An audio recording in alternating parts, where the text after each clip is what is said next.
అడిగిన చక్రాయపాలెం జిల్లా పరిషత్ ఉన్నత పాఠశాల ఖ్యాతి విద్యుత్ శాఖ మంత్రి చేతుల మీదుగా సర్టిఫికెట్ అందుకున్న పాఠశాల విద్యార్థిని అద్దంకి అమృత 78వ స్వతంత్ర దినోత్సవం సందర్భంగా బాపట్ల ఎస్ఎంజి బాలికల ఉన్నత పాఠశాలలో role of youth in biodiversity conservation అనే అంశంపై నిర్వహించిన ఎలక్యూషన్ పోటీలో చక్రాయపాలెం జిల్లా పరిషత్ ఉన్నత పాఠశాల 9వ తరగతి విద్యార్థిని అద్దంకి అమృత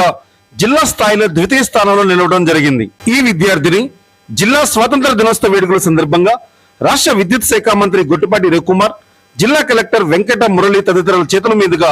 ప్రశంసా పత్రం మరియు మెమెంటో అందుకోవడం జరిగింది. పాఠశాలకు జిల్లా స్థాయిలో పేరు తెచ్చిన విద్యార్థి అద్దంకి అమృతను, విద్యార్థినికి గైడ్ టీచర్ గా పనిచేసిన పి జ్యోతి నిర్మలను పాఠశాల ప్రధానోపాధ్యాయులు కెవి శ్రీనివాసరావు మరియు ఉపాధ్యాయులు అభినందించారు.